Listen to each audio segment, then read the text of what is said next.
भगवान श्री कृष्ण, भगवान राम के ऊपर कोई प्रश्न चिन्ह लगाएगा, उनको अपमानित करा जाएगा, तो उसके लिए मेरे जीवन का भी कोई महत्व नहीं बनता।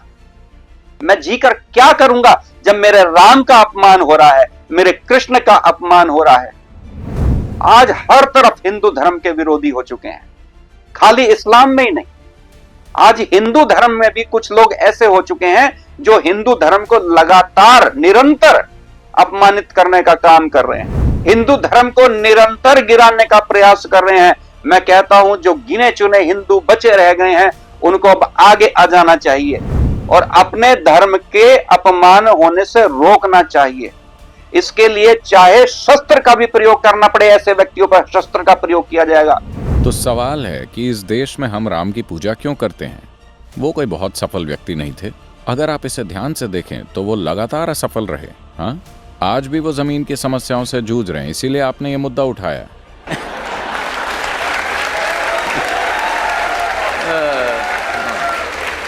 दर्शकों, देखा आपने, जग्गी वासुदेव जी की इन बातों से स्पष्ट होता है कि वे श्री राम जी को भगवान तो दूर की बात है, उन्हें एक सफल व्यक्ति तक नहीं मानते।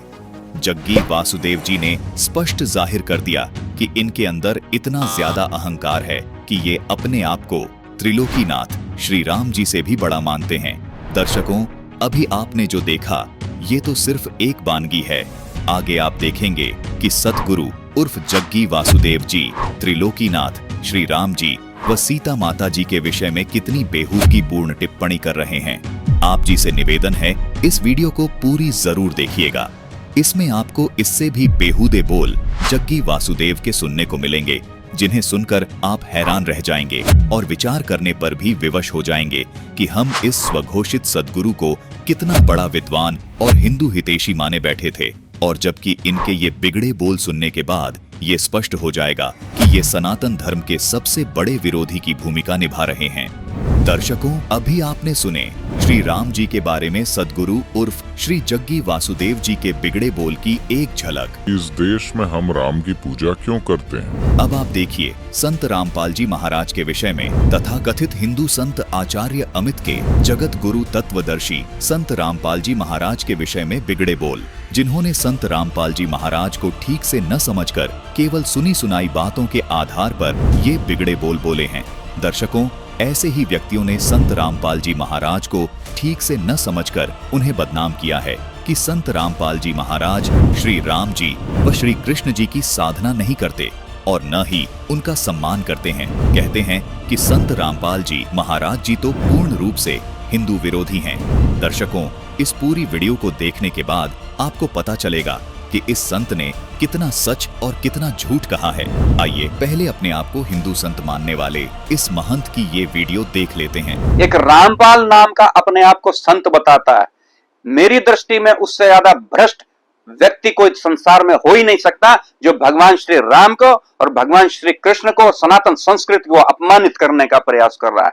मैं चुनौती देता हूं उसकी संस्था में काम करने वाले को, और जो उसका धर्म का प्रचार प्रसार कर रहे हैं, वो एक बार हमसे साक्षात आके करें और भगवान श्री राम और श्री कृष्ण के जीवन के चरित्र के संदर्भ में आके हमसे चर्चा करें। आज एक किताब बना के तुम समाज के अंदर एक गलत भावना डालते हो। तुम हिंदू समाज के अंदर एक ऐसे वर्ग के अंदर जो बेचारा पढ़ा लिखा नहीं है, जो शिक्षित नहीं है, तुम उसके अंदर गलत विचारधाराएं डालकर उसको तुम बहकाने और फिसलाने का काम करते हो। रामायण और गीता अपने आप में एक विज्ञान है, विज्ञान की कसौटी पे खरा उतरा हुआ है। भगवान श्री राम के जीवन के ऊपर श्लेष मात्र भी प्रश्न चिन्ह नहीं लगाया जा सकता। भगवान श्री कृष्ण के जीवन के ऊपर श्लेष मात्र भी प्रश्न चिन्ह नहीं लगाया जा सकता। अगर कोई लगाने का प्रयास भी करता है तो मैं उससे शास्त्रार्थ करने के लिए तैयार हूं। हम संत रामपाल जी महाराज के अनुयायी महंत आचार्य श्री अमित जी से निवेदन करते हैं, हम आपकी चुनौती को स्वीकार करते हैं, बशर्ते पहले आप संत रामपाल जी महाराज के सत्संगों से तैयार की गई वीडियो सनातनी पूजा के पतन की कहानी संत रामपाल जी महाराज की जुबानी भाग 3 को अवश्य देखें, जिसका लिंक हमने डिस्क्रिप्शन बॉक्स में दे दिया है। इस वीडियो को देखने के बाद आप अपने विचार वीडियो के माध्यम से जरूर रखना वीडियो को देखने के बाद आपके जो भी सवाल या शंकाएं होंगी उन पर हम आपसे खुले मंच पर आध्यात्मिक चर्चा करने को तैयार हैं। आपसे ये भी निवेदन है कि सद्गुरु उर्फ जग्गी वासुदेव जी को आप इनाम जरूर देना, क्योंकि ये तो बहुत बड़े हिंदू हितैषी हैं। इनके विचार सुनने के बाद आपको भी लगा होगा कि इनसे बड़ा हिंदू हितैषी कोई हो ही नहीं सकता। तो सवाल है कि इस देश में हम राम की पूजा क्यों करते हैं? वो कोई बहुत सफल व्यक्ति नहीं थे। अगर आप इसे ध्यान से देखें तो वो लगातार असफल रहे। हाँ, आज भी वो जमीन की समस्याओं से जूझ रहे हैं, इसीलिए आपने ये मुद्दा उठाया।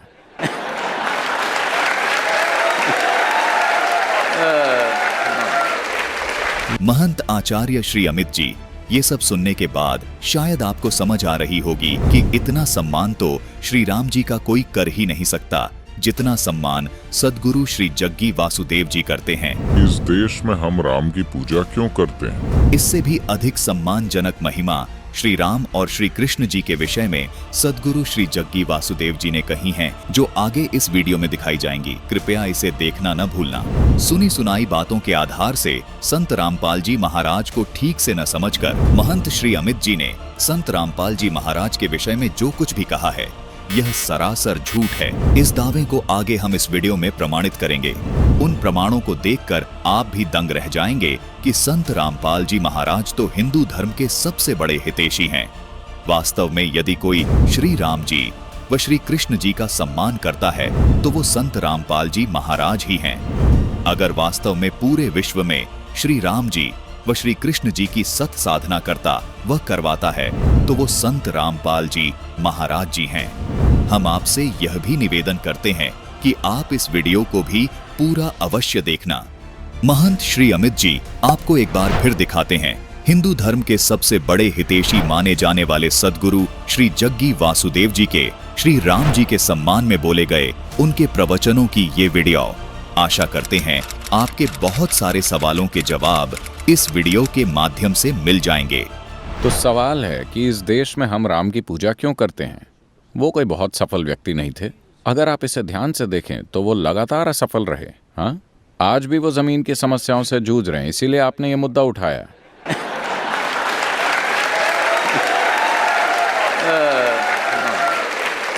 दर्शकों, जग्गी वासुदेव के कड़वे व बिगड़े बोल सुनने से पहले हम आपको एक वीडियो दिखाना अनिवार्य समझते हैं।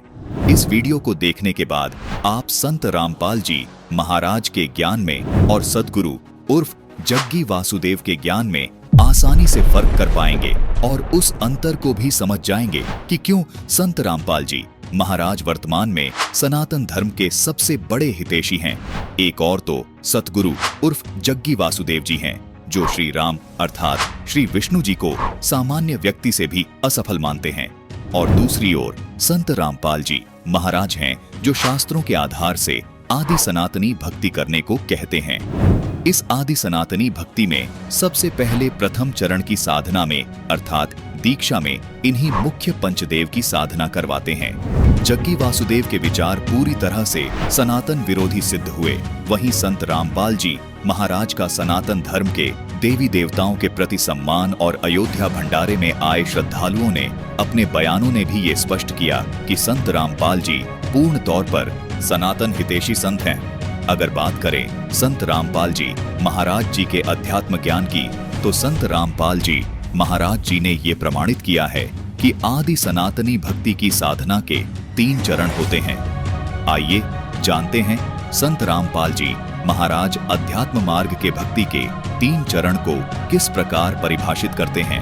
आदि सनातनी पूजा के 3 चरण होते हैं। प्रथम चरण की साधना में इन पंचदेव की साधना के मंत्र होते हैं। उसके बाद दूसरे चरण की साधना, जो कि सनातनी पूजा भी कहलाती है, इसके मंत्र होते हैं ओम तत्, यहाँ तत् सांकेतिक मंत्र है। उसके बाद तीसरे चरण की साधना आदि सनातनी पूजा कहलाती है। इसके मंत्र होते हैं ओम तत्सत, यहाँ तत् और सत सांकेतिक हैं। भक्ति साधना के इन 3 चरणों को आप इस प्रकार समझें, जैसे प्रथम चरण की साधना जो कि पंचदेव पूजा है, उसको आप प्राथमिक शिक्षा जाने अर्थात 5वीं कक्षा तक की पढ़ाई जाने, जिसके पढ़ने से आपको आपके जीवन में केवल आंशिक लाभ प्राप्त होते हैं। लेकिन प्रथम चरण की ये साधना भक्ति मार्ग में बेहद महत्वपूर्ण है।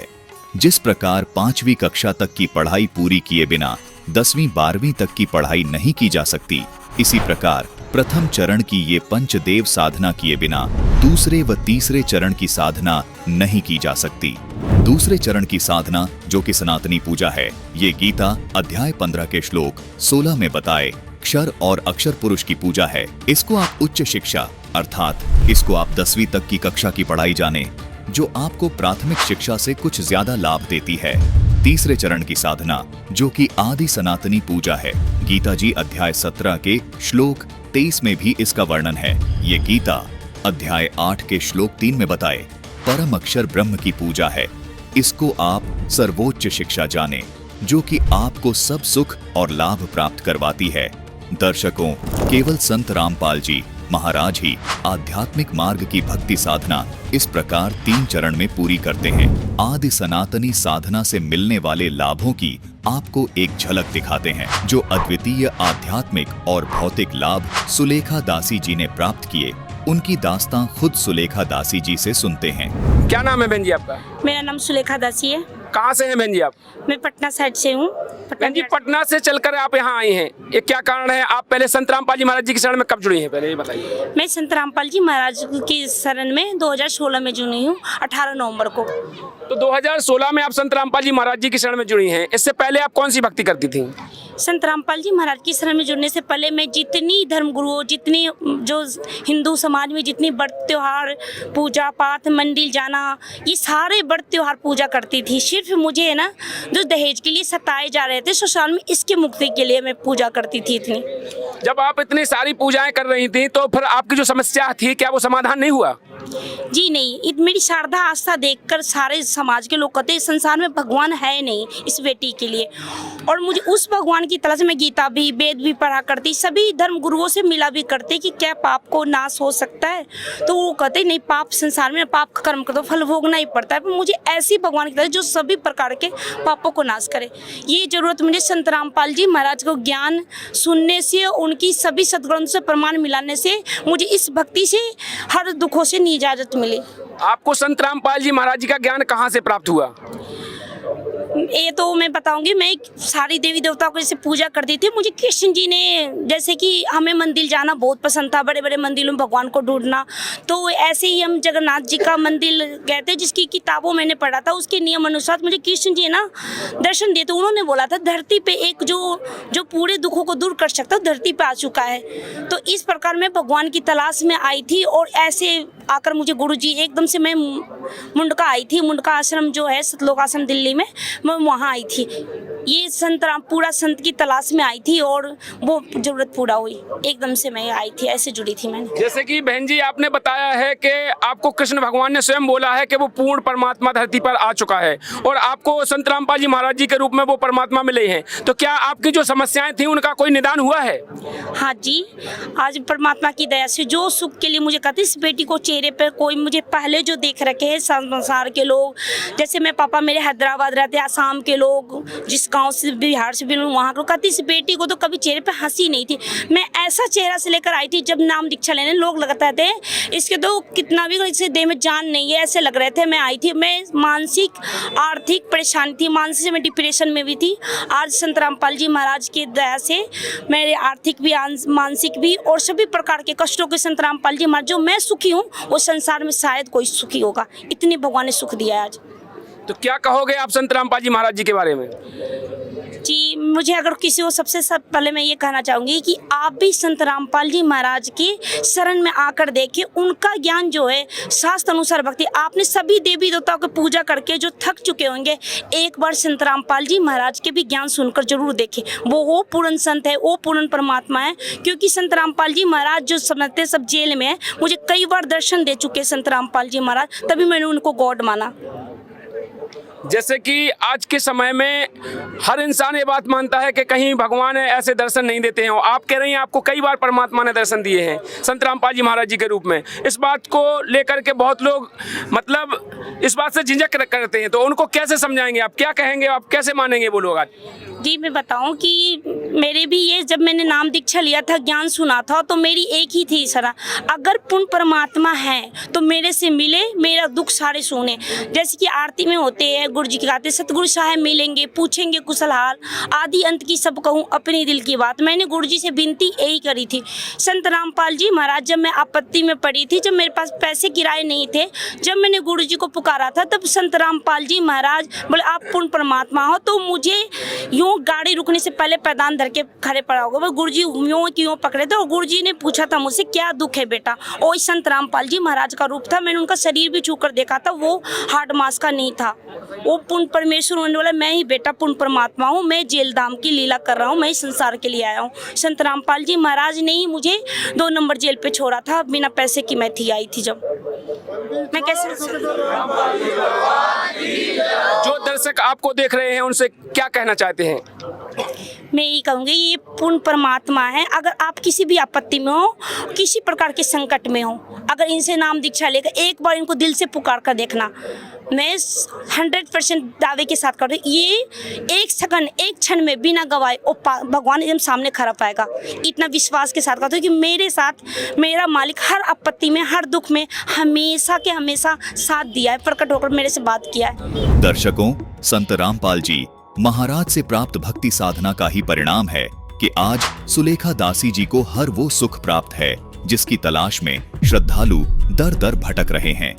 दर्शकों, जिस प्रकार गीता अध्याय 18 के श्लोक 62 में गीता ज्ञानदाता ने अर्जुन को संकेत किया है कि अर्जुन तू सर्व भाव से उस परमात्मा की शरण में जा, उस परमात्मा की कृपा से तुझे हर प्रकार का सुख और शांति प्राप्त होगी।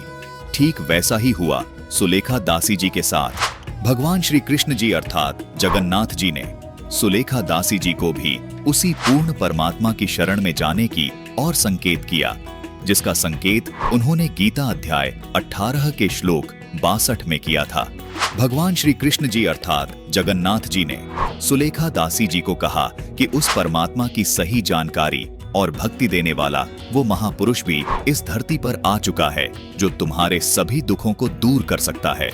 सुलेखा दासी आज ताल ठोंक कर दुनिया को बता रही है कि वो संत कोई और नहीं बल्कि संत रामपाल जी महाराज ही हैं, जिन्होंने उनकी जिंदगी में खुशियों की बहार ला दी। जिन लोगों ने सुलेखा दासी जी के चेहरे पर कभी मुस्कुराहट नहीं देखी, आज वही लोग सुलेखा दासी जी के लाभ सुनकर दंग है। सुलेखा दासी जी आज दुनिया को यही संदेश दे रही हैं कि दुनिया का मुक्तिदाता और संपूर्ण संसार को सर्व सुख और लाभ देने वाला महापुरुष धरती पर संत रामपाल जी महाराज के रूप में आ चुका है। भगवान एक बहुत बड़ा भैंसा है, शायद 4 सींग वाला। क्योंकि आपकी आत्मा या मेरी आत्मा या किसी और की आत्मा जैसी कोई चीज नहीं होती। मैं अपने आप को थोड़ी दूर में खड़ी होकर देख रही हूँ कि कोई मुझे ऐसे उठा कर लेकर जा रहा है। यहाँ कोई भगवान नहीं है। हम साफ तौर पर जानते हैं कि भगवान हमने ही बनाए हैं। मैंने कभी किसी को रामायण और महाभारत को उपदेश मानते नहीं देखा। तो सवाल है कि इस देश में हम राम की पूजा क्यों करते हैं? वो कोई बहुत सफल व्यक्ति नहीं थे। अगर आप इसे ध्यान से देखें तो वो लगातार असफल रहे। हाँ, आज भी वो जमीन की समस्याओं से जूझ रहे हैं, इसीलिए आपने ये मुद्दा उठाया। अपने जीवन की शुरुआत से ही वो लगातार मुसीबत और मुसीबत और मुसीबत में रहे। हम उस पर आएंगे, कूद कर वहाँ मत पहुँचिए, पहले उनका हरण तो कर ले। ब्रह्मा विष्णु महेश को हम छुड़वा सकते हैं? हम कोई बालक है? तीनों देवा कमल दल बसे, ये ब्रह्मा विष्णु महेश, प्रथम इनकी वंदना फिर सुन सतगुरु उपदेश।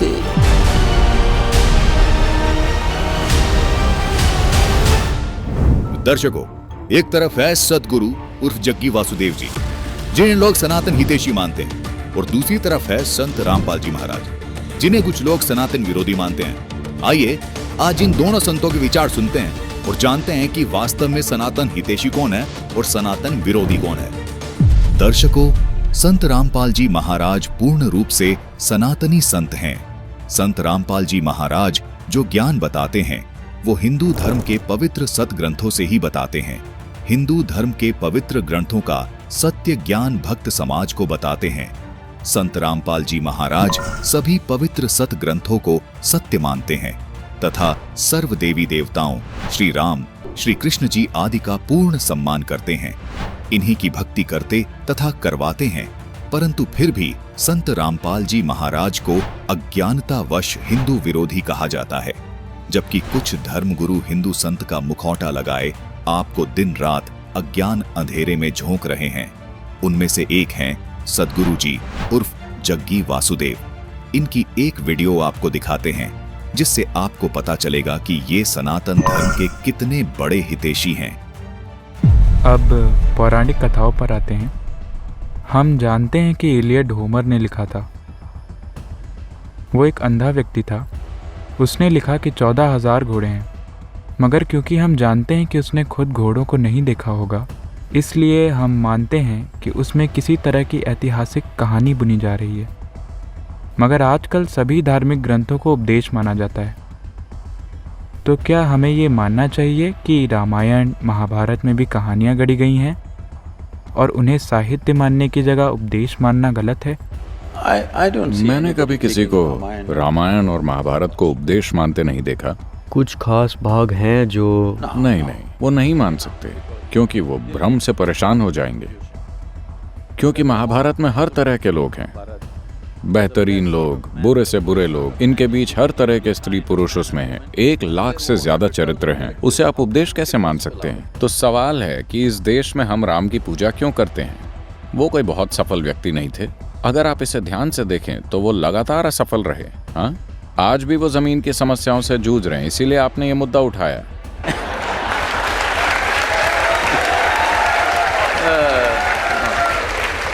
मगर ये आज की ही बात नहीं है, सिर्फ आज की बात नहीं है। अपने जीवन की शुरुआत से ही वो लगातार मुसीबत और मुसीबत और मुसीबत में रहे। देखिए, राजा बनना उनका अधिकार था। 17 या 18 साल की उम्र में उनका राज्याभिषेक हो गया। उन्होंने एक राजकुमारी से विवाह किया और 1-2 साल के अंदर ही उन्हें जंगल भेज दिया गया। वो जंगल में पिकनिक मनाने नहीं गए थे, जैसा कि कुछ टेलीविजन धारावाहिक दिखा रहे हैं कि राम सीता वो सब कर रहे हैं। नहीं, ये उन्हें राज्य से, सत्ता से और हर चीज से बाहर फेंकने जैसा था। इन सब से ही कोई व्यक्ति टूट सकता था, मगर वो वहीं बस गए।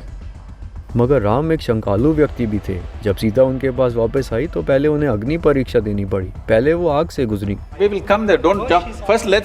हम उस पर आएंगे, कूद कर वहाँ मत पहुँचिए, पहले उनका हरण तो कर ले। देखिए, अब आप चीजों का क्रम बदल रहे हैं। पहले उनका अपहरण करते हैं, ठीक है? First, let's kidnap her. All right? Now, अब ये श्रीलंकाई लोग आकर उनकी पत्नी का अपहरण करके चले जाते हैं। आखिरकार वो एक राजा हैं। अगर कोई उनकी पत्नी को चुराकर 3000 किलोमीटर दक्षिण की ओर ले जाता है, ये पता लगाने के लिए कोई जीपीएस भी नहीं है कि श्रीलंका है कहाँ, ठीक है? उस समय में एक राजा होने के कारण वो इसका कोई स्थानीय समाधान खोज सकते थे। उनसे शादी करने के लिए बहुत सी स्त्रियां तैयार हो जाती हैं। दर्शकों, अपने आप को दुनिया का सबसे बड़ा आध्यात्मिक वैचारिक मानने वाले इस स्वयंभू धर्मगुरु को अब आप क्या कहेंगे, जिनकी नजर में भगवान श्री राम एक असफल व्यक्ति से ज्यादा कुछ नहीं है, बिल्कुल एक असफल व्यक्ति। एक बार फिर सुन लीजिए। इस देश में हम राम की पूजा क्यों करते हैं? वो कोई बहुत सफल व्यक्ति नहीं थे। वो कोई बहुत सफल व्यक्ति नहीं थे। दर्शकों, इस वीडियो से स्पष्ट हो जाता है कि ये अहंकारी और अज्ञानी जग्गी वासुदेव जी अपनी अज्ञानतावश और अपने अहंकारवश अपने को ही श्रेष्ठ माने बैठे हैं। त्रिलोकीनाथ श्री रामचंद्र जी अर्थात श्री विष्णु भगवान को भगवान मानना तो दूर, उन्हें एक सफल व्यक्ति भी नहीं मानते।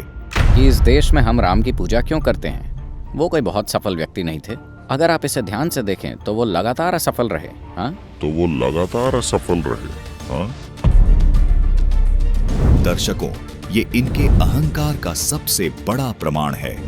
जबकि भोले श्रद्धालु ऐसे धर्म गुरुओं को हिंदू हितैषी माने बैठे हैं, जबकि ऐसे धर्म गुरु हिंदू धर्म की जड़ें खोद रहे हैं और जनता को नास्तिक बनाने पर तुले हैं। जग्गी वासुदेव जी यहीं नहीं रुके, बल्कि उन्होंने श्री जानकी जी अर्थात सीता जी का भी अभद्र मजाक बनाया है। बड़ी बेशर्मी से उनके अपहरण का मजाक उड़ा रहे हैं। देखिए, मगर राम एक शंकालु व्यक्ति भी थे। जब सीता उनके पास वापस आई तो पहले उन्हें अग्नि परीक्षा देनी पड़ी। पहले वो आग से गुजरी। हम उस पर आएंगे, कूद कर वहाँ मत पहुँचिए, पहले उनका हरण तो कर ले। देखिए, अब आप चीजों का क्रम बदल रहे हैं। पहले उनका अपहरण करते हैं, ठीक है? First, let's kidnap her. All right? दर्शकों, जग्गी वासुदेव ने राम मंदिर को लेकर के जो टिप्पणी की है, इसको सुनने के बाद ऐसा लगेगा कि जग्गी वासुदेव जी श्री राम को इतना लाचार और असफल मानते हैं कि वो अभी भी राम मंदिर जमीन को पाने के लिए संघर्ष कर रहे हैं। कि इस देश में हम राम की पूजा क्यों करते हैं, वो कोई बहुत सफल व्यक्ति नहीं थे। अगर आप इसे ध्यान से देखें तो वो लगातार असफल रहे। हाँ, आज भी वो जमीन की समस्याओं से जूझ रहे हैं, इसीलिए आपने ये मुद्दा उठाया। अब सोचिए, हिंदू विरोधी या सनातन विरोधी कौन है? संत रामपाल जी महाराज या ये स्वयं भू सद्गुरु जी, जो देश के सर्वोच्च पद पर आसीन नेताओं के साथ कार्यक्रम करके झूठी महिमा बनाए बैठे हैं। दर्शकों, आपने इस वीडियो में देखा कि श्री जग्गी वासुदेव जी देवताओं को भी नहीं मानते, उल्टा त्रिलोकीनाथ श्री राम व सीता देवी जी का अभद्र मजाक उड़ा रहे हैं। ऐसा करने के बावजूद कोई इनको हिंदू विरोधी नहीं कहता, जबकि इनके द्वारा किए गए अभद्र मजाक श्रोतागण जो हिंदू धर्म के ही प्रतीत होते हैं, वो ताली बजाकर और हंसकर इनके इस मजाक का समर्थन कर रहे हैं। श्री जग्गी वासुदेव जी श्री रामचंद्र जी को एक असफल व्यक्ति से अधिक कुछ नहीं मानते, क्योंकि अब जो वीडियो आपको दिखाने जा रहे हैं, उसको देखने के बाद आपको कोई शंका नहीं रहेगी। देखिए, सद्गुरु उर्फ जग्गी वासुदेव जी श्री कृष्ण तथा देवी देवताओं का किस तरह मजाक उड़ा रहे हैं। लोगों के लिए आत्मा पवित्र है, लेकिन शरीर उन्हें अपवित्र लगता है। ये कैसे संभव है? हम यही तो करते रहे हैं, है ना? ये कहना कि ईश्वर तो पवित्र है लेकिन सृष्टि अपवित्र है, ये कैसे संभव है? ईश्वर का विचार ही आपके मन में इसलिए आया क्योंकि आपने सृष्टि को देखा, है ना? जब आपका जन्म हुआ और आपने आंखें खोली, आपने अपने आसपास देखा, वहां इतनी विशाल सृष्टि थी। आपके यहाँ आने से पहले कितना कुछ हो चुका था। बेशक आपने तो ये सब नहीं रचा, इसलिए आपने सोचा कि इसका कोई ना कोई रचयिता होगा। इसी तरह आप सृष्टा तक पहुंचे, है ना? जिस पल आपने सोचा कि इसका कोई सृष्टा होगा, चूंकि आप एक इंसान हैं, इसलिए आपने सोचा कि वो एक बहुत बड़ा इंसान होगा। मेरे जैसा छोटा आदमी तो ये सब नहीं कर सकता, निश्चित रूप से वो एक बहुत बड़ा इंसान होगा। सिर्फ 2 हाथों से वो इतनी रचना कैसे कर सकता है? निश्चित रूप से उसके 8 हाथ होंगे। Isn't it so? अगर आप एक भैंसा होते तो आप सच में ये सोचते कि भगवान एक बहुत बड़ा भैंसा होगा। Isn't it so? Yes or no? आप जाकर किसी भैंसे से पूछकर देखिए, वो आपसे यही कहेगा कि भगवान एक बहुत बड़ा भैंसा है, शायद 4 सींग वाला। You know Idi Amin? आपने ईदी अमीन के बारे में सुना है? युगांडा वाला। ईदी अमीन ने ऐलान किया कि भगवान काले हैं। मैं उससे सहमत हूं। अगर गोरों के भगवान गोरे हो सकते हैं, तो कालों के भगवान काले क्यों नहीं हो सकते? पर वे दोनों ही भ्रम में हैं। हम जानते हैं कि भगवान सांवले हैं।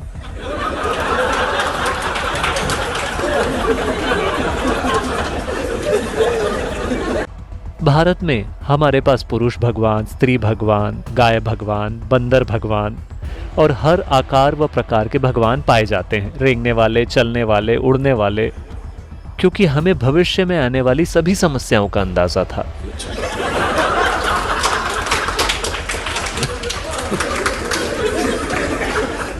देखिए, इस ग्रह पर जब पुरुष सबसे शक्तिशाली बल था, तो स्वाभाविक रूप से पुरुष ही भगवान था। अब महिलाएं भी ताकतवर होने लगी हैं, तो वे भी सवाल करने लगी हैं कि भगवान एक औरत क्यों नहीं हो सकते। मान लें कल अगर कुत्तों को बहुत सारी ताकत मिल जाए, जो उन्हें मिल ही रही है, तो कुत्ते भी पूछेंगे कि भगवान एक कुत्ता क्यों नहीं हो सकता। डॉग और गॉड की स्पेलिंग भी एक सी ही है।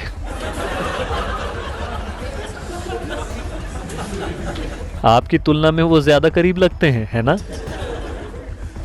भगवान के बारे में जो आपका विचार है, वो केवल खुद का ही एक बढ़ा चढ़ाकर बनाया गया संस्करण है ना? भगवान के बारे में आपकी सोच केवल खुद को बढ़ा चढ़ाकर बनाई गई है। देखिए, अभी तक आप अपने आप को ही परिभाषित नहीं कर सके हैं, है ना? आप अपनी जो भी परिभाषा देंगे वो सही नहीं होगी। किसी भी प्रकार की परिभाषा काफी नहीं है पूरी तरह से इस जीव का वर्णन करने के लिए। जब सृष्टि का ये छोटा सा टुकड़ा ऐसा है, तो सृष्टि के स्रोत को आप कैसे परिभाषित कर सकते हैं? आप इसे न तो परिभाषित कर सकते हैं, ना ही इसे समझ सकते हैं। आप केवल इसमें विलीन हो सकते हैं। आप इसका अनुभव कर सकते हैं। आप इसे कभी जान नहीं सकते। आप इसे ज्ञान नहीं बना सकते। आपको ईश्वर के बारे में जो भी ज्ञान है वो पूरी तरह बकवास है, सांस्कृतिक बकवास। दर्शकों, इस वीडियो में आपने देखा जग्गी वासुदेव जी, श्री कृष्ण जी तथा अन्य देवी देवताओं का जी भरकर मखौल उड़ा रहे हैं और बड़ी ही बेशर्मी से परमात्मा की तुलना कुत्ते और भैंसे से कर रहे हैं। अगर आप एक भैंसा होते तो आप सच में ये सोचते कि भगवान एक बहुत बड़ा भैंसा होगा। Isn't it so? Yes or no? आप जाकर किसी भैंसे से पूछकर देखिए, वो आपसे यही कहेगा कि भगवान एक बहुत बड़ा भैंसा है तथा अपने आप को पूर्ण नास्तिक होने का प्रमाण पत्र दे रहे हैं।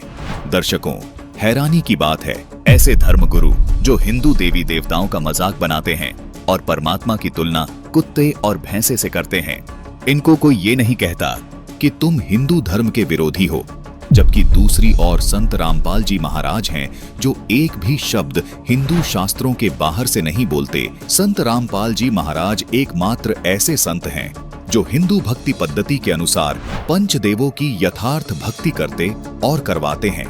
फिर भी उन्हें हिंदू विरोधी कहना केवल इन अज्ञानी धर्म गुरुओं द्वारा किया गया दुष्प्रचार व अपने अज्ञान को छिपाने की कोशिश मात्र है। यही अज्ञान व अहंकार आज आपके समक्ष रूबरू हो रहा है। इसके बावजूद भ्रमणा फैलाई जाती है कि वो हिंदू धर्म के विरोध में बात करते हैं, जबकि असली हिंदू विरोधी तो ये धर्म गुरु हैं। जग्गी वासुदेव जैसे धर्म गुरुओं के बारे में सूक्ष्म वेद में लिखा है कि राम नाम का सिक्का मेटे डूबेंगे अभिमानी, अर्थात जो भगवान के अस्तित्व को नकारने में लगे हैं, ऐसे अभिमानी लोगों का बेड़ा गर्क होना निश्चित है। जबकि संत रामपाल जी महाराज स्वयं अपने शिष्यों सहित ब्रह्मा विष्णु महेश की आरती प्रतिदिन करते हैं, जिसमें इन देवताओं की अपार महिमा का गुणगान है, जिसका प्रमाण आपके सामने है। ब्रह्मा विष्णु और शंभु से तीनों देव हमेशा सावतरे और लक्ष्मी गौरा तिम देवा सिर कर है चोरा।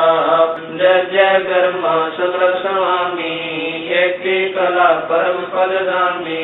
जय जय शंभु शंकर नाथा कला गणेश्वर गौरज माता। कोटि कटक पैमाल करंता ऐसे शंभु समरथ कंता। तब ललिलाट सुर संगीता योगी शंकर जानम गीता। नीलकंठ सोहे गरुड़ासन शंभु योगी अचल सिंहासन। विश्वनाथ है असुर निकंदन संतों के सब काटे फंदन। नरसिंह रूप धरे गुरु राया हिरणाकुश को मारण गाया।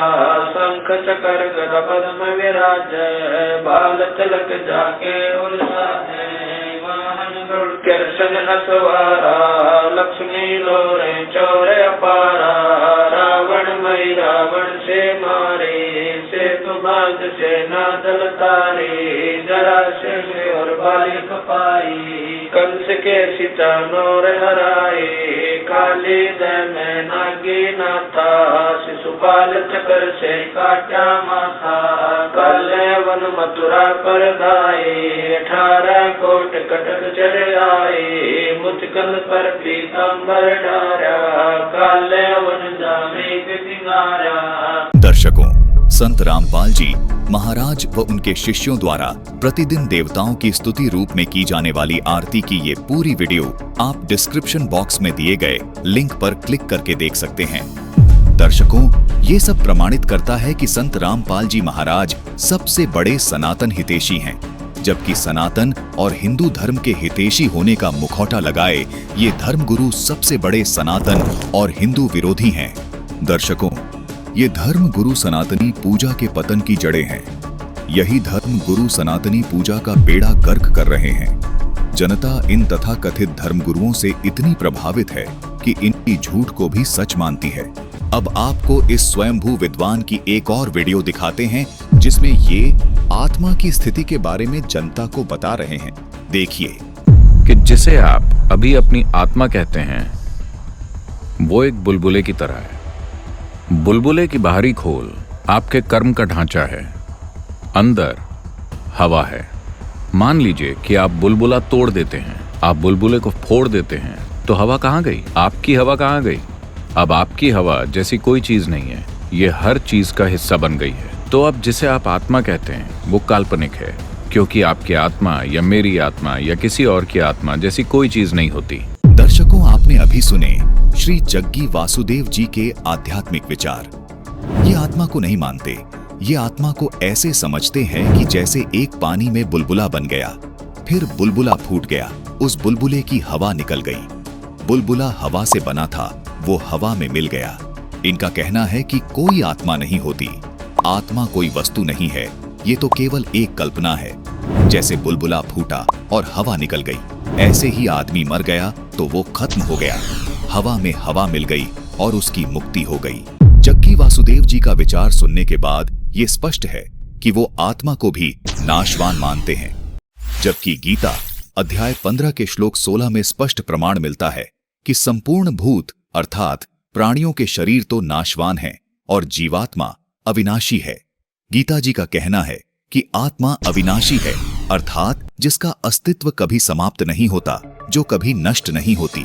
जबकि जग्गी वासुदेव जी आत्मा को महज एक पानी के बुलबुले की तरह मानते हैं, जो शरीर छोड़ते ही पानी के बुलबुले की तरह हवा में विलीन हो जाती है, जिसका फिर कोई अस्तित्व नहीं रहता। दर्शकों, इनके विचार सीधे सीधे हमारे पवित्र शास्त्रों के विरोधात्मक विचार हैं। इससे स्पष्ट है ये पूर्ण रूपेण अज्ञानी व नास्तिक व्यक्ति है। दर्शकों, ये है परम ज्ञानी जग्गी वासुदेव जी का अध्यात्म ज्ञान। ये ऐसी बातें इसलिए करते हैं क्योंकि ये किसी ग्रंथ को नहीं मानते। ये अपना मनमुखी ज्ञान जो भी इन्होंने जुगाड़ किया है उसी को भोले भाले श्रद्धालुओं को परोस देते हैं, जो नरक में जाने का साधन है।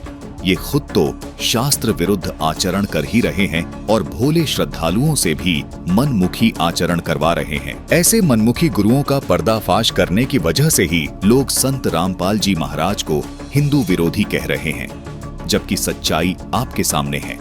ऐसा हम इसलिए भी कह रहे हैं क्योंकि सद्गुरु उर्फ जग्गी वासुदेव जी के जो विचार हैं वो हिंदू धर्म के पवित्र शास्त्र गीता जी के बिल्कुल विपरीत हैं। पहले जग्गी वासुदेव जी के ये विचार और सुन लीजिए, फिर आपको गीता जी क्या कहती है वो भी दिखाएंगे।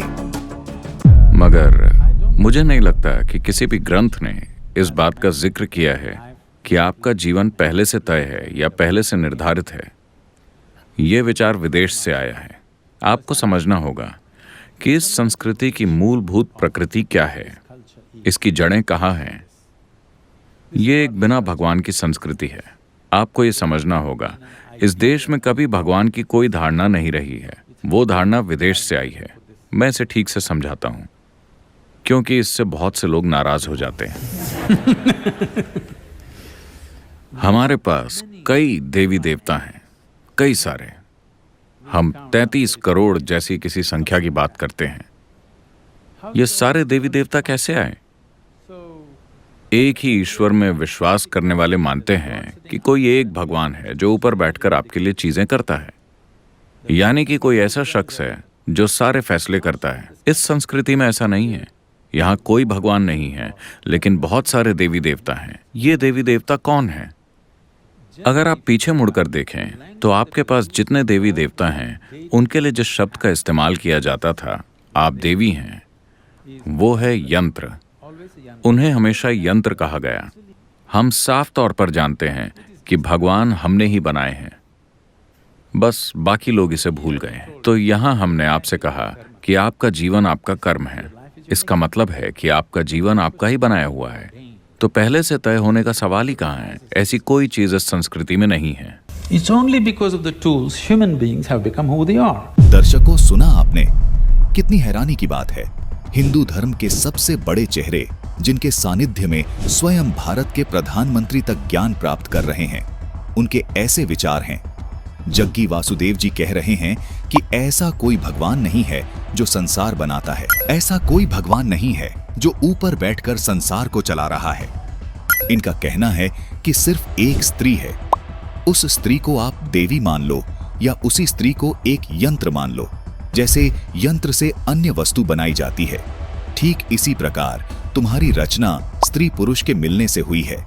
दर्शकों, ये विचार सुनने के बाद क्या आप सच में इनको हिंदू हितैषी कह सकते हैं?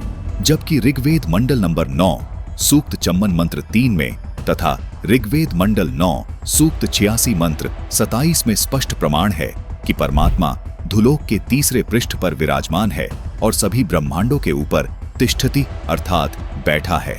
वहां बैठकर सब लोगों पर कंट्रोल रखता है तथा सब जीव आत्माओं का धारण पोषण भी करता है तथा सबका लेखा जोखा भी करता है। जबकि जग्गी वासुदेव जी कहते हैं कि कोई भगवान नहीं है जो ऊपर बैठा है, कोई ऐसा भगवान नहीं है जो हमारा भविष्य निर्धारित करता है। सुनिए एक बार फिर से इनका ये शास्त्र विरुद्ध ज्ञान। एक ही ईश्वर में विश्वास करने वाले मानते हैं कि कोई एक भगवान है जो ऊपर बैठकर आपके लिए चीजें करता है, यानी कि कोई ऐसा शख्स है जो सारे फैसले करता है। इस संस्कृति में ऐसा नहीं है, यहाँ कोई भगवान नहीं है।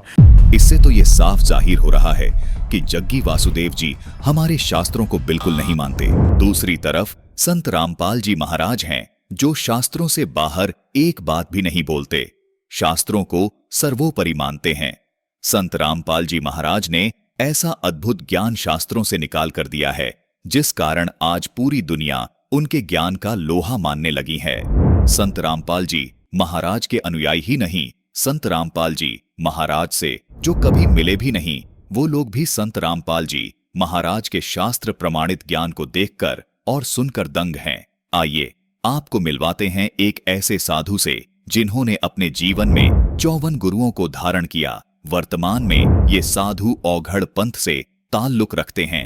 इनकी मुलाकात कभी भी संत रामपाल जी महाराज से नहीं हुई है, लेकिन संत रामपाल जी महाराज द्वारा लिखित इस ज्ञान गंगा पुस्तक को पढ़कर इन्होंने ये दावा कर दिया कि संत रामपाल जी महाराज के समान इस पृथ्वी पर कोई ज्ञानी नहीं है। आइए सुनते हैं इस साधु बाबा के विचार। संत रामपाल जी महाराज द्वारा लिखित है, संग्रह किए हुए हैं वो सभी पुस्तकों का, कहाँ कहाँ क्या निचोड़ है सनातन धर्म के बारे में या ब्रह्मा विष्णु महेश सभी के बारे में। इतना बड़ा संग्रह आज तक हमने कभी पढ़ा भी नहीं। अन्य पुस्तकों में जैसे ये पुस्तक जितने भी 4 वेद हो, पुराण हो और सब अन्य किताब हो, सबको मिलाकर एक किताब हो। तो आज हमारे हाथ में आया ये पुस्तक और आज हम पढ़े इसका भी, देखिए ये सभी पुस्तकों का निचोड़। हम वैसे रामपाल जी महाराज से दीक्षित नहीं है, हम अघोर पंथ से हैं। वासुदेव शाह नाम हमारा हुआ। वैसे बाबा वासुदेव जी महाराज अवघर भी लोग कहते हैं, लेकिन इतना बड़ा संग्रह आज तक नहीं पढ़ा नहीं। वैसे हम अभी तक 54 गुरु कर चुके हैं। 54वां गुरु हमारे अवघर हैं। इसके पहले हम अन्य मतों में रहे और उसमें गुरु पद पर भी रहे हैं, प्रचार प्रसार भी किए, सत्संग भजन भी करते थे। लेकिन इतना अच्छा पुस्तक आज तक हमने पढ़ा भी नहीं और देखा भी नहीं। और हमारे समाज में जो भी हैं वो ये किताब अवश्य ज्ञान गंगा पढ़े रामपाल जी महाराज का। इसमें जितना पुस्तक है हमारे भारतवर्ष में धर्म ग्रंथ सभी का ये निचोड़ है, चाहे किसी भी पंथाई के हो, चाहे इस्लाम हो, ईसाई हो या जैन हो, वैष्णव हो, शैव हो या जो भी पंथ के हो, सभी का निचोड़ है सभी पुस्तक का। अब मुख्य बात इसमें डाला गया है। जो आप लोग भी पढ़े और दूसरे को पढ़वाएं, ताकि आपको भी ज्ञान है, दूसरे को भी ज्ञान हो। इस पुस्तक का मुख्य उद्देश्य है कि सभी धर्मों का एक हो जाना। जैसे सनातन धर्म हमारा पुराना है, सनातन धर्म से ही सभी धर्म निकला, चाहे इस्लाम हो, चाहे ईसाई हो, चाहे जैनी हो, चाहे गिरिपंथ हो। इसलिए सभी को अपने सनातन धर्म पर जाना चाहिए, और ये पुस्तक पढ़ने के बाद पता चलता है सनातन धर्म के बारे में, और हमें एकत्रित होकर सनातन धर्म को अपनाना चाहिए। दर्शकों, इस साधु का ये निष्पक्ष और स्पष्ट निष्कर्ष सिद्ध करता है कि संत रामपाल जी महाराज ही वर्तमान में सच्चे सनातनी संत हैं। पूरे विश्व में केवल संत रामपाल जी महाराज ही एकमात्र ऐसे संत हैं जो पूरे विश्व में आदि सनातन यानी सत्य सनातन धर्म को पूरे विश्व में पुनः प्रतिष्ठित करने का अद्भुत प्रयास कर रहे हैं, जिसका प्रमाण उनके द्वारा लिखी गई अद्भुत पुस्तकों में व उनके मंगल सत्संग प्रवचनों में देखने को मिलता है। आइए अब आपको दिखाते हैं जग्गी वासुदेव द्वारा दिए गए प्रारब्ध कर्म के विषय पर उनके शास्त्र विरुद्ध मनमाने विचार। देखिए, आगे चलकर जग्गी वासुदेव जी कहते हैं कि कोई भाग्य नहीं है। किसी ग्रंथ में नहीं लिखा है कि भाग्य पूर्व से निर्धारित है। इन्होंने ऐसा इसलिए कहा है क्योंकि ये खुद किसी शास्त्र को नहीं मानते।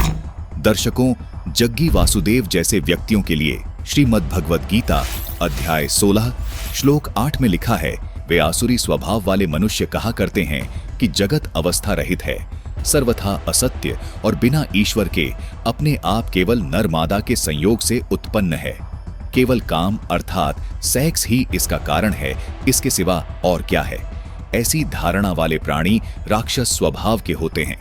तुरंत अगले श्लोक में कहा है कि इस अपने दृष्टिकोण से मिथ्या ज्ञान को अवलंबन करके ये नाशात्मा जिनकी बुद्धि मंद है, वे सबका अपकार करने वाले, भयंकर कर्म करने वाले क्रूर कर्मी जगत के नाश के लिए ही उत्पन्न होते हैं। दर्शकों, इससे बड़ा प्रमाण क्या मिल सकता है। हिंदू धर्म का सबसे विश्वसनीय ग्रंथ गीता जी, जिसमें साफ लिखा है कि जग्गी वासुदेव जैसे विचार रखने वाले व्यक्ति असुर स्वभाव के हैं, जो जगत के नाश के लिए ही उत्पन्न होते हैं। दर्शकों, संत रामपाल जी महाराज ने इस प्रकार के न जाने कितने ही तथाकथित धर्म गुरुओं का अज्ञान जनता के सामने उजागर किया है, जिसके परिणाम स्वरूप ऐसे महान संत को ही जनता की उपेक्षा का सामना करना पड़ा है। जिन धर्म गुरुओं से आप अपने जीवन के कल्याण की आस लगाए बैठे हैं, दरअसल वही आपके जीवन के सबसे बड़े दुश्मन हैं। जबकि संत रामपाल जी महाराज निस्वार्थ भाव से जन कल्याण के लिए आपके जीवन को खुशहाल बनाने के लिए दिन रात प्रयत्नशील हैं। दर्शकों, संत रामपाल जी महाराज व उनके सर्व अनुयायी भगवान श्री राम जी का पूरा सम्मान करते हैं, क्योंकि भगवान श्री राम जी अर्थात भगवान विष्णु जी सनातन धर्म का एक मजबूत स्तंभ हैं। इसकी एक झलक आपको दिखाते हैं।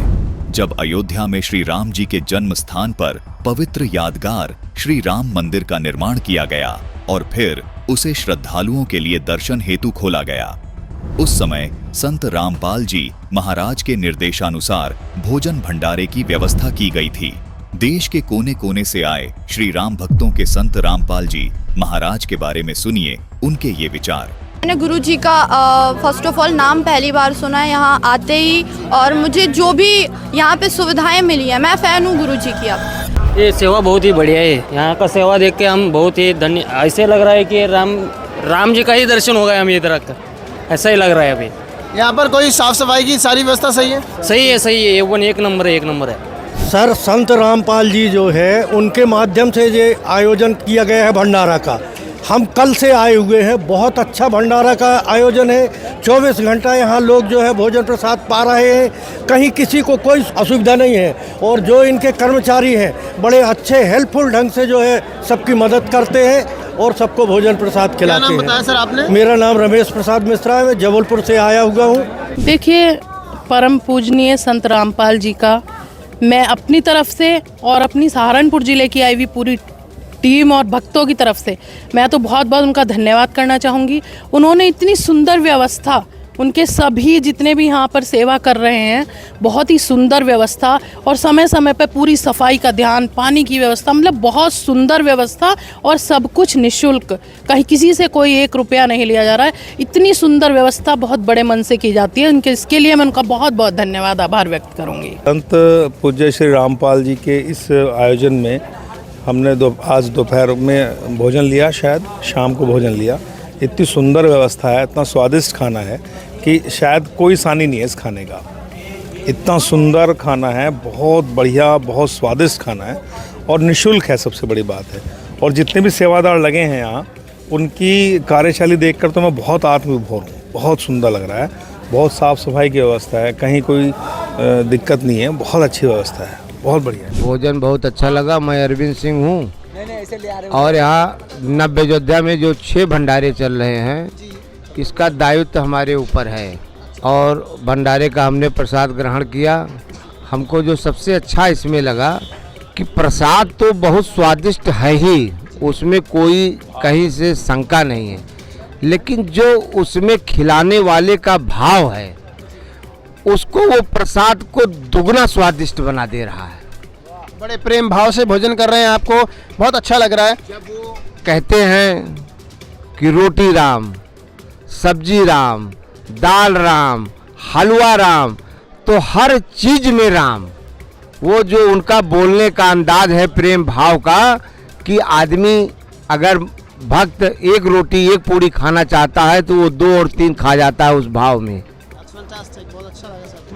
ये हमको सबसे सुंदर लगा, सबसे अच्छा लगा कि कितनी भी भीड़ आ जाए, किसी के ऊपर कोई दिक्कत नहीं, किसी के चेहरे पर कोई शिकन नहीं। मैं जब भी आता हूँ मुझसे बोलते रहते हैं कि जितने भी लोग हों आप भेजो, कोई चिंता की विषय नहीं है।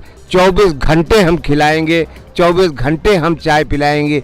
ये भाव देखकर मैंने इतना बड़ा भाव अपने जीवन में पहली बार देखा है। सर, जैसा कि आप भी राम जी की सेवा में लगे हुए हैं और जब संत रामपाल जी महाराज जी के अनुयायियों की तरफ से आपको ये आश्वासन दिया जाता है कि आइए, आपका स्वागत है, आपको तहे दिल से स्वागत है, आप कितने भी श्रद्धालु आप यहाँ पर भेज सकते हैं, तो आपको कैसा लगता है ये सपोर्टिव माहौल जब आप प्राप्त करते हैं? तो हमको ऐसा लगता है कि स्वयं प्रभु राम की कृपा हमारे ऊपर हो रही है कि जो ऐसे लोग हमको मिले हैं और इतने आश्वासन से हमको कहते हैं कि कितने भी लोग आ जाएं भेज दीजिए। हमारी वो सारी चिंताएं दूर हो गई कि अगर संख्या ज़्यादा आएगी तो मैं क्या करूंगा। अब मैं एकदम निश्चिंत हो गया हूं कि कितनी भी संख्या आए, हमारे पास ऐसे संत जी के, रामपाल जी के शिष्य गण यहाँ पे हैं कि हमने अब सारी चिंता संत रामपाल जी पर छोड़ दिया। Thank you so much sir. और कुछ कहना चाहेंगे? आपको कैसा लगा इन लोगों का व्यवहार? हमको बहुत अच्छा लगा। उसके कहने के लिए मेरे पास अब कोई शब्द नहीं है कि मैं किस शब्द में उनको धन्यवाद दूं। यहाँ कैंप में पूरी प्रॉपर व्यवस्था है, प्रॉपर खाना मिल रहा है, इतना अच्छा खाना मिल रहा है कि मतलब एक वीआईपी रेस्टोरेंट में भी इतना अच्छा खाना नहीं मिल सकता। देखिए, यहाँ तो इतना सुंदर भंडारा चल रहा है कि आनंद बरस रहा है और संत रामपाल जी की कृपा यहाँ साक्षात हम लोगों को बरसती हुई नजर आ रही है। सर, हम आपसे ये पूछना चाहेंगे कि आप क्या काम करते हैं, किस पद पे हैं? क्या मैं सहारनपुर में भारतीय जनता पार्टी का और राष्ट्रीय स्वयंसेवक संघ का कार्यकर्ता हूँ और पिछले 40-45 वर्षों से मैं संघ से जुड़ा हूँ, भाजपा से जुड़ा हूँ, अनेक पदों पे रहा हूँ। इससे बड़ा सौभाग्य हमारे लिए हो नहीं सकता कि रामलला यहाँ विराजमान हो गए हैं और रामलला के साथ साथ गुरु महाराज जी की भी कृपा हम लोगों को बरस रही है। तो मैं तो इसे बहुत ही अपना सौभाग्यशाली मानता हूँ। एक ट्रेन सहारनपुर से चली है जिसमें हज़ारों कार्यकर्ता हैं और सारे रास्ते जय श्री राम, और यहाँ पर आकर बाबा रामपाल जी की भी हम लोगों को कृपा मिल रही है। इससे बड़ा सौभाग्य हमारे लिए और क्या हो सकता है कि रामलला के दर्शन भी हुए हैं और रामपाल जी का भंडारा भी हमने खाया है। तो भंडारा आपको कैसा लगा? भंडारा अमृत था जी, अमृत। आप ये देखिए कि अमृत पान हम लोगों ने किया, इससे बड़ा सौभाग्य क्या होगा। उनकी तो कृपा पूरे देश के अंदर ही नहीं, पूरी दुनिया के अंदर बरस रही है। मैंने उनका साहित्य पढ़ता हूँ, मैं जब देखता हूँ कि नौजवान जब उनका साहित्य बांटते हैं या हमारे यहाँ भी आते हैं सहारनपुर में भी, तो मैं उनकी बुक्स वगैरह पढ़ता रहता हूँ। बहुत ही विचित्र विचित्र दर्शन है उनका, बड़ा विस्तारित दर्शन है। ऐसा दर्शन रामपाल जी को ये समझ लो कि ऐसे लोग विरले ही पैदा होते हैं दुनिया के अंदर, विरले ही रामपाल जी जैसे पैदा होते हैं जो समाज को नई दिशा देते हैं। उन्होंने कबीर पंथ के बारे में बहुत कुछ लिखा, मैंने सब पढ़ा है, मुझे पढ़ने का सौभाग्य मिलता है। और यहाँ आकर जब मैंने उनका ये इस भंडारे को देखा और इस पंडाल को देखा तो मैं चकाचौंध देख रहा हूँ कि उनके कार्यकर्ता, उनके अनुयायी किस तरह से पंक्तिबद्ध होकर बड़े अनुशासन में, बड़ी सफाई और बड़ा सुंदर भंडारे का आयोजन। चाय इतनी अच्छी बनी हुई है, देखिए आप रेस्टोरेंट में भी चाय पियेंगे 20 रुपये से 30 रुपये 50 रुपये से कम नहीं मिलेगी, यहाँ पर निरंतर चल रहा है। तो ये उनकी बहुत बड़ी विशेष कृपा है ना, तभी तो चल रहा है। बहुत बहुत धन्यवाद। और मैं उनके श्री चरणों में बहुत बहुत नमन करता हूँ। रामपाल जी जैसे संत पूरी दुनिया के अंदर होने चाहिए, तभी इस देश का कल्याण होगा। संत रामपाल जी महाराज ने सामाजिक उत्थान के साथ साथ आध्यात्मिक मार्ग में भी अद्वितीय क्रांति ला दी है। आज संत रामपाल जी महाराज को जगत गुरु के रूप में देखा जा रहा है। संत रामपाल जी महाराज का हर शब्द पवित्र शास्त्रों पर आधारित है। जीवन के कल्याण का मार्ग शास्त्रों में छिपा है, जिसको केवल तत्वदर्शी संत ही सही सही बता सकता है। वर्तमान में संत रामपाल जी महाराज ही एकमात्र तत्वदर्शी संत हैं। हैरानी की बात है कि संत रामपाल जी महाराज के ऊपर सनातन विरोधी होने के आरोप लगते हैं, जबकि संत रामपाल जी महाराज एकमात्र ऐसे संत हैं जो सिर्फ सनातन धर्म के सभी पवित्र शास्त्रों को आधार मानकर भक्ति करते हैं और भक्ति करवाते हैं। और दूसरी तरफ सनातन धर्म का मुखौटा पहने नकली धर्म गुरुओं की एक ऐसी जमात है जो सिर्फ और सिर्फ मनमानी साधना है भक्त समाज से करवा रहे हैं। आधुनिकता के इस बदलते दौर में रीति रिवाज, संस्कार और भक्ति साधनाएं भी तेजी से बदल रही है। ऐसे में जो सनातन धर्म की बार बार बात उठती है, क्या उस सनातन धर्म की भक्ति और साधनाओं को भी इस दौर में बदला जा रहा है? क्या सनातनी पूजाओं के नाम पर सनातनी पूजाओं का पतन हो चुका है? यदि भक्ति साधनाएं ही मनमानी हो जाएंगी तो मनुष्य जीवन के लिए इससे बड़ा दुख और कुछ नहीं हो सकता। सनातनी पूजाओं का हवाला देकर जो सबसे बड़ा झूठ आजकल बोला जा रहा है वो है गीता जी और वेदों के स्थान पर मनमाना आचरण करवाना। दर्शकों, इसका एक और जीवित उदाहरण है अघोरी साधु बनी ये महिला, जिनका नाम है दियानाथ। दियानाथ ने अघोरी साधु बनने की राह क्यों चुनी, ये जानकर आप समझ जाएंगे कि जीवन में केवल आध्यात्मिक होना ही काफी नहीं है। आध्यात्मिक क्षेत्र में सही दिशा मिलना सबसे महत्वपूर्ण है।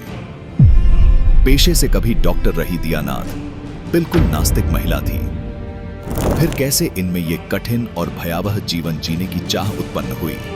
दोस्तों, कई सारे लोगों की मान्यता है कि अघोरी कलयुग में भगवान शिव का जीवित रूप है। शिव जी के 5 रूपों में से अघोर भी एक रूप है और यही कारण है कि अघोरी बाबा अधिकतर शिव जी की आराधना करते हैं। हालांकि वो अपने आप को शक्तिशाली बनाने के लिए माँ काली की भी पूजा करते हैं और इन्हीं सब वजहों से इन अघोरी साधुओं के बारे में हमेशा लोगों को जिज्ञासा रहती है। भांग धतूरे के नशे में चूर ये साधु लोगों से दूरी बनाकर रखते हैं और इन्हें जीवन यापन करने के लिए किसी भी प्रकार की सुख सुविधाओं की जरूरत नहीं होती है।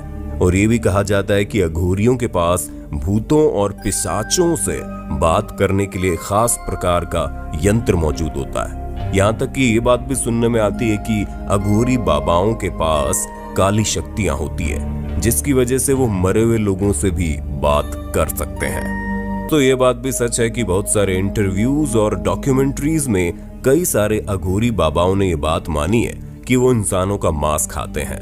अक्सर ये अघोरी शमशान घाट में ही रहते हैं और लाशों का मांस खाते हैं। उसके अलावा ये मर चुके शरीर के द्रव्य का प्रयोग भी करते हैं, जिससे इनका ये मानना है कि ऐसा करने से इनकी शक्तियां बढ़ जाती हैं। अभी हम बंगाल के तारापीठ में हैं और अभी जहां हम हैं ये शमशान है। यहाँ पे बहुत सारे अघोड़ी लोग रहते हैं और उसी में से एक अघोड़ी हमारे साथ, महिला अघोड़ी हमारे साथ है, जो डॉक्टरी का पढ़ाई करने के बाद जर्मनी में पढ़ाई की और उसके बाद से ये पिछले 8 साल 10 साल पहले से ये सन्यासी बन गई और अघोड़ जीवन को ये जी रही। अभी ये मसान के पास बैठी हैं, शमशान में ये बैठी हुई हैं। कैसी हैं आप? मैं बिल्कुल ठीक हूँ। क्या नाम हुआ आपका? अघोरी दियानाथ। अघोरी दियानाथ। आप कहाँ तक पढ़ाई की हैं? Post graduation diploma in aesthetics medicine and cosmetology. कहाँ से पढ़ाई आपका? ग्रेसवॉल यूनिवर्सिटी जर्मनी। अच्छा, जर्मनी से आप पढ़ाई की, जर्मनी में रह के पढ़ाई की और इंडिया में आकर आप तपस्वी बन गई, अघोड़ी बन गई। इंडिया में रहते थे, यहाँ से गए थे पढ़ाई करने। फिर ऐसा कुछ हुआ ज़िंदगी में, ऐसे तो अचानक से कोई भी चीज़ नहीं होता है। होता था मुझे पहले से ही बहुत सारा चीज़, ऐसे जैसे कॉस्मोस में ऐसा बहुत चीज़ है जिसके बारे में स्पिरिचुअली हम लोगों को उसका प्रश्न का उत्तर नहीं मिल पाया। 8 से 10 वर्ष पहले मतलब अघोड़ी बनी थी, तपस्वी बनी थी।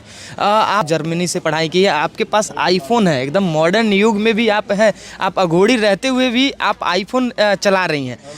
अघोड़ी बनने के बाद से आप मतलब कैसा फील होता है, और पहले ऐसा क्या था? जरूर कुछ ना कुछ ऐसा घटना तो जरूर ही घटा होगा आपके जीवन में जिससे आप एक तपस्वी बन गई, शमशान में आके रह रही हैं। देखिए, हमने बहुत सारी दिशा देखे हैं स्पिरिचुअलिटी में, जिसमें बहुत सारे अपने अपने घराना होता है, उन लोगों का अलग मार्गदर्शन होता है। लेकिन ये जगह है ना जहाँ पे इंसान को आखिर में आना है, और ये आखिर के कुछ पल हमने जिंदा रह के हमने भोग चुके हैं ज़िंदगी में। मेरा बहुत बड़ा एक्सीडेंट हुआ था, कार एक्सीडेंट। अच्छा। और उसमें पहले मुझे हम बता दें एक बात, मुझे किसी चीज़ पे विश्वास नहीं था। ना ये सारे स्टोन होते हैं, मंत्र होते हैं, काफ़ी सारा चीज़ होता है। मतलब हम धार्मिक चीज़ों पे, स्टोन पे, पूजा पाठ पे विश्वास नहीं था? कभी भी नहीं। लेकिन वही मोड़ घुमाने वाला जो मेरा ज़िंदगी में इंसिडेंट था कि मेरा बहुत बड़ा एक्सीडेंट हो गया जिसमें मेरा लेफ्ट बॉडी पार्ट पूरा स्मैश हो चुका था। अच्छा। हम कोमा में चले गए थे। अच्छा जी। उसके बाद से आप उसके बाद जी डॉक्टर ने जवाब दे दिया था घर वालों को कि और 72 घंटा और कुछ घंटा। मतलब आपका एक्सीडेंट हुआ जिसमें आपका आधा बॉडी काम करना बंद कर दिया था, डॉक्टर ने भी जवाब दे दिया था। कोमा स्टेज में हम थे। फिर ठीक कैसे हुआ? अभी मेरे बॉडी में पूरा 27 मेजर ऑपरेशन है। अच्छा, 27 ऑपरेशन हुआ था उसके बाद? जी। अभी स्वस्थ हैं? बहुत बढ़िया से।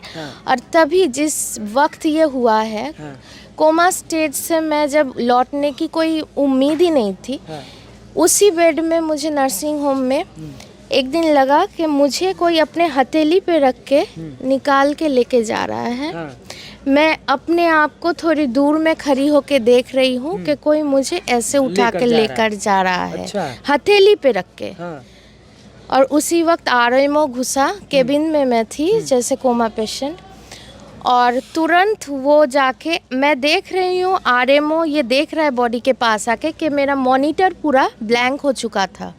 मतलब कोमा स्टेज ख़त्म करके मैं किसी और दुनिया में चली गई थी। वो मैं खुद देख रही हूँ। तुरंत जब लगा कि मैं उसके हथेली से गिर गई और मैं बहुत कोशिश कर रही हूँ, लेकिन मैं अपने ही अंदर नहीं जा पा रही हूँ। वो अभी तक मेरे रोंगटे खड़े हो रहे हैं कि कुछ देर बाद मुझे लगा कि मैं बहुत कोशिश करने के बाद कुछ मकसद से फिर से वापस आई हूँ, क्योंकि आउट ऑफ द बॉडी मुझे एक्सपीरियंस हो चुका है। मतलब आपको लगा कि मेरा शरीर ही, मेरे अंदर का चीज़ ही हमसे दूर हो गया? मैं खुद को खुद दूर से डिस्टेंस से देख रही थी। दर्शकों, दिया क्योंकि आउट ऑफ आपको गहराई से सोचने पर मजबूर कर दिया होगा कि आखिर एक सुशिक्षित महिला होने के बावजूद इन्होंने अघोरी बनने के बारे में कैसे सोच लिया। दर्शकों, दियानाथ ने कहा कि आध्यात्मिक जीवन को लेकर उनके मन में बहुत सारे सवाल थे जिनके जवाब उन्हें कहीं नहीं मिले। बहुत सारा चीज़ ऐसे, जैसे कॉस्मोस में ऐसा बहुत चीज़ है जिसके बारे में स्पिरिचुअली हम लोगों को उसका प्रश्न का उत्तर नहीं मिल पाया। यानी जिन धर्म गुरुओं के पास दियानाथ गई, वो इनके आध्यात्मिक सवालों के जवाब नहीं दे पाए। उनको बिल्कुल ऐसे ही धर्मगुरु मिले जो कहते हैं कि आत्मा एक बुलबुले की तरह होती है जो शरीर छूटने के बाद प्रकृति में घुल जाती है, जिसका कोई अस्तित्व नहीं रह जाता। लेकिन दियानाथ ने अपनी आप बीती में जग्गी वासुदेव जी को सरेआम गलत और झूठा सिद्ध कर दिया और साफ कर दिया कि जब उनकी आत्मा और शरीर अलग हुए तब भी वो अस्तित्व में थी और आज भी अस्तित्व में है, यानी अपने शरीर में मौजूद है। ऐसे धर्मगुरुओं ने दियानाथ जैसे न जाने कितने ही श्रद्धालुओं को अपने इस अज्ञान के कारण पथ भ्रष्ट कर दिया है। दर्शकों, प्रभु पाने की तलाश में अघोरी बनी इस प्रभु प्रेमी आत्मा को जरा सा भी आभास नहीं है कि जिन सवालों के जवाब ये अघोरी बनकर तलाश रही हैं, यहाँ भी इनको सिवाय निराशा के कुछ प्राप्त नहीं होगा। यहाँ भी इनके जीवन के साथ धोखा ही हो रहा है, क्योंकि अघोरी साधु शिव को अपना आराध्य देव मानकर अपने जीवन के कल्याण की आस लगाए इतनी घोर साधना करते हैं ताकि इस जीवन के बाद इनको कभी कोई दुख न हो, कभी इनकी जन्म मृत्यु न हो। इसलिए अपने वर्तमान जीवन को शर्म हया, मान मर्यादाओं से ऊपर रखकर घोर साधना करते हैं। इस जीवन में सुख की आस भी नहीं करते, लेकिन दुर्भाग्यवश ये साधना भी इनके दुख का ही कारण बनने वाली है, क्योंकि इन तथाकथित धर्मगुरुओं ने इनको पवित्र शास्त्रों से परिचित नहीं करवाया। क्योंकि शास्त्रों में प्रमाण है कि भगवान शिव स्वयं परम अक्षर ब्रह्म के भक्त हैं। ये विचारणीय विषय है कि एक भक्त दूसरे भक्त को मोक्ष कैसे प्रदान कर सकता है।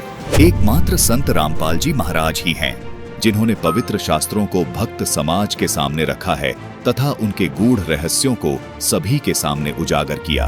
और ये सच दुनिया के सामने रखा है कि भगवान शिव भी जन्म मृत्यु में आते हैं। जब स्वयं शिव भगवान अविनाशी नहीं है तो आप किस उम्मीद में अपना जीवन इन मनमानी साधनाओं की भेंट चढ़ा रहे हैं?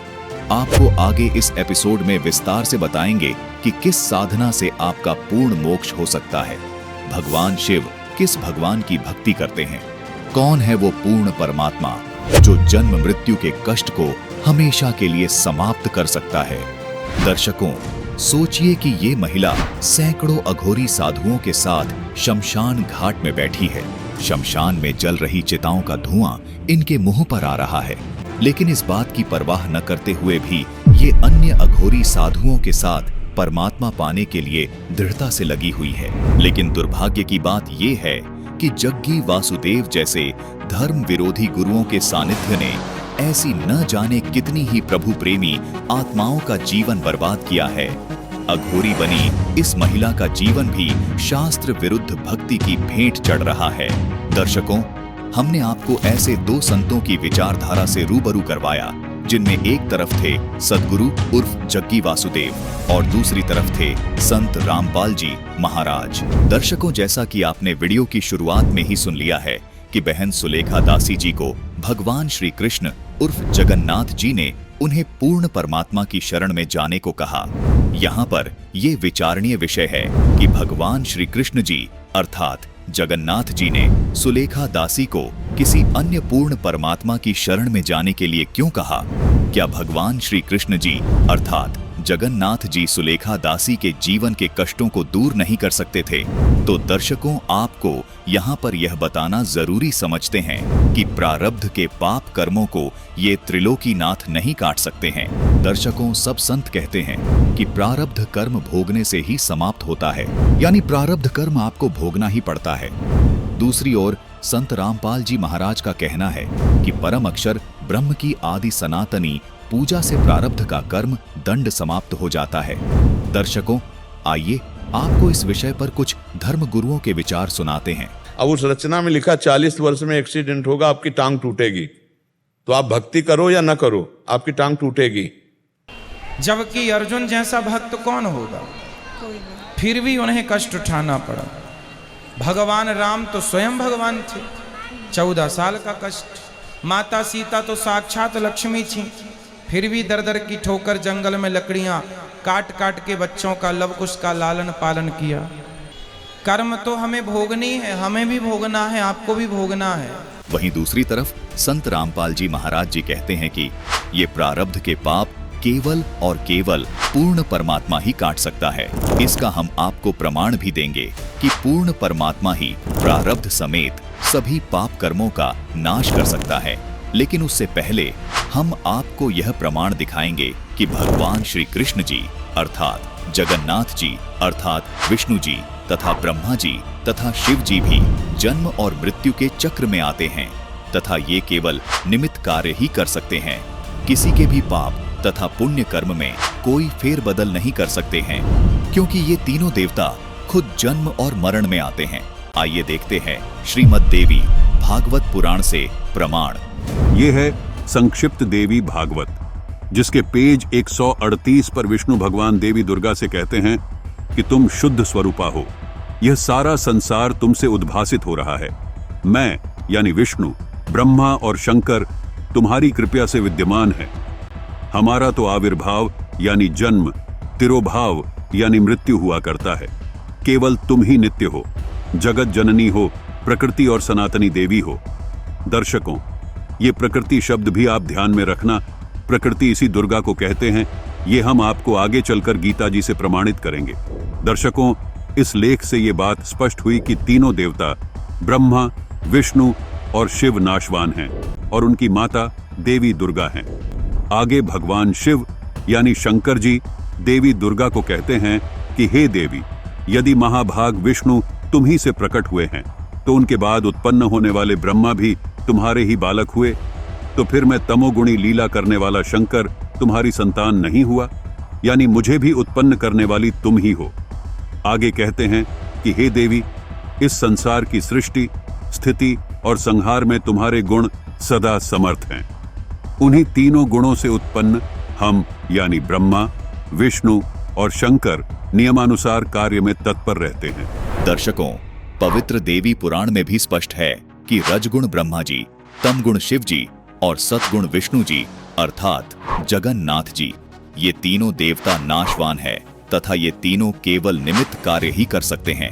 यानी जिसके भाग्य में जो लिखा है सिर्फ वो ही दे सकते हैं, उसमें कोई भी परिवर्तन नहीं कर सकते। यही कारण है कि जो साधक व साधिका इन तीनों गुणों अर्थात इन तीनों देवताओं की पूजा करते हैं, उनको संकट आने पर कोई सहायता नहीं मिलती।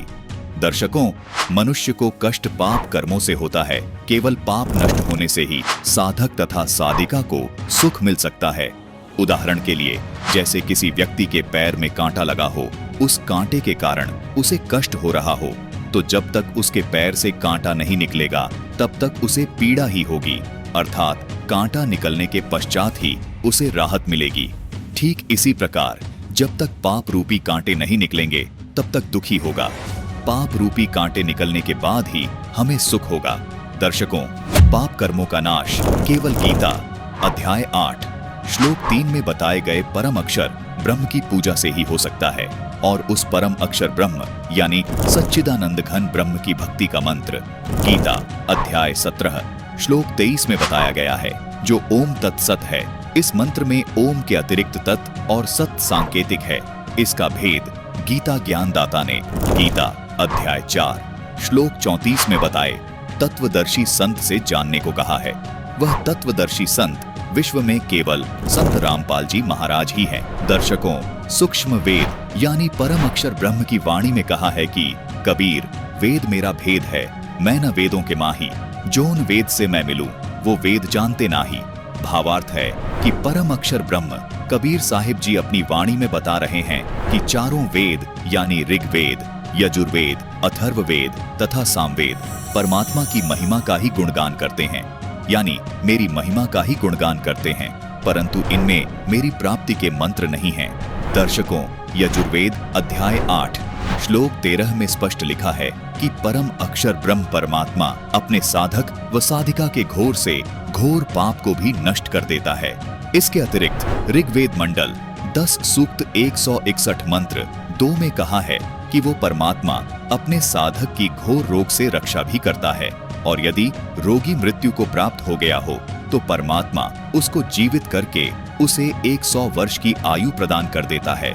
दर्शकों, यही कारण है कि संत रामपाल जी महाराज जो भक्ति साधना सूक्ष्म वेद के आधार से बताते हैं, उससे उनके अनुयायियों को अद्वितीय लाभ होते हैं। संत रामपाल जी महाराज द्वारा बताई गई भक्ति साधना के परिणाम स्वरूप ही सुलेखा दासी तथा संत रामपाल जी महाराज के लाखों अनुयायियों को अद्वितीय लाभ हो रहे हैं। दर्शकों, जिस प्रकार सुलेखा दासी को ये मालूम हो गया था कि धरती पर महापुरुष के रूप में संत ने अवतार ले लिया है, ठीक ऐसा ही घटनाक्रम हुआ था मथुरा वाले बाबा जय गुरुदेव के साथ। देखिए, उन्होंने भी उस दिव्य महापुरुष को सालों पहले सन 1971 में महसूस कर लिया था, जिसको ज्यों का त्यों उन्होंने अपनी इस पुस्तक में भी वर्णित किया है। दर्शकों, अब आपको सुप्रसिद्ध संत तुलसीदास उर्फ जय गुरुदेव मथुरा वाले बाबा की एक पुस्तक दिखाते हैं। पुस्तक का नाम है जय गुरुदेव की अमरवाणी भाग 2, जिसके पेज नंबर 59 पर एक भविष्यवाणी मिलती है। बाबा जय गुरुदेव ने 28 अगस्त 1971 को एक भविष्यवाणी की थी, जिसमें बाबा जय गुरुदेव जी ने बताया कि महापुरुष का जन्म भारतवर्ष के छोटे से गांव में हो चुका है और वह व्यक्ति मानव इतिहास का सबसे महत्वपूर्ण व्यक्ति बनेगा। उसे जनता का इतना बड़ा समर्थन प्राप्त होगा कि आज तक किसी को नहीं मिला है। वह महापुरुष नए सिरे से विधान को बनाएगा और वह विश्व के संपूर्ण देशों पर लागू होगा। उसका एक झंडा होगा, उसकी एक भाषा होगी। दर्शकों, जय गुरुदेव अर्थात तुलसीदास जी मथुरा वाले ने जब ये भविष्यवाणी की तो इनके अनुयायियों ने तथा अन्य लोगों ने इनसे प्रश्न किया कि आप हमें उस महापुरुष का पता बताओ ताकि हम उस महापुरुष से मिले और अपना कल्याण करवा लें। इस प्रश्न के उत्तर में श्री तुलसीदास अर्थात जय गुरुदेव जी मथुरा वाले ने 7 सितंबर 1971 को एक और अन्य भविष्यवाणी की। देखिए उनके द्वारा की गई ये भविष्यवाणी। इसी पुस्तक जय गुरुदेव की अमरवाणी भाग 2 के पेज नंबर 50 पर लिखा है कि वह अवतार जिसकी लोग प्रतीक्षा कर रहे हैं वो 20 वर्ष का हो चुका है। यदि उसका पता बता दूं तो लोग उसके पीछे पड़ जाएंगे। अभी ऊपर से आदेश बताने के लिए नहीं हो रहा है। मैं समय का इंतजार कर रहा हूं और सभी महात्माओं ने समय का इंतजार किया है। समय आते ही सबको सब कुछ मालूम हो जाएगा। दर्शकों, अब आपको ये जानकर हैरानी होगी कि जय गुरुदेव अर्थात तुलसीदास जी की ये भविष्यवाणी संत रामपाल जी महाराज पर सटीक बैठती है। संत रामपाल जी महाराज का अवतरण 8 सितंबर 1951 को गांव धनाना, जिला सोनीपत, हरियाणा, इंडिया यानी भारत राष्ट्र में हुआ है। 7 सितंबर 1971 को संत रामपाल जी महाराज 20 वर्ष के हो चुके थे। जिस महापुरुष का इंतजार पूरी दुनिया कर रही थी, वो महापुरुष अपने अचूक और शास्त्र प्रमाणित ज्ञान की बदौलत आज संपूर्ण संसार में अपनी मौजूदगी का एहसास करवा रहे हैं। चारों ओर संत रामपाल जी महाराज का ज्ञान तेजी से फैल रहा है। उनके सानिध्य में आने वाला हर एक श्रद्धालु आज गदगद है और अपने आप को धन्य महसूस कर रहा है। दर्शकों, आपसे निवेदन है कि जग्गी वासुदेव और इन जैसे तमाम नकली धर्मगुरुओं से बचें तथा धरती पर अवतरित पूर्ण संत रामपाल जी महाराज जी से 3 चरणों की आदि सनातनी भक्ति प्राप्त करके अपने जीवन का कल्याण करवाएं। संपूर्ण जानकारी के लिए देखिए सनातनी पूजा के पतन की कहानी संत रामपाल जी महाराज की जुबानी भाग 3, स्पिरिचुअल लीडर संत रामपाल जी महाराज फेसबुक पेज पर। इस पूरी वीडियो का लिंक हमने नीचे डिस्क्रिप्शन बॉक्स में दे दिया है। इस विषय पर और अधिक जानकारी के लिए आज ही डाउनलोड करें संत रामपाल जी महाराज ऐप।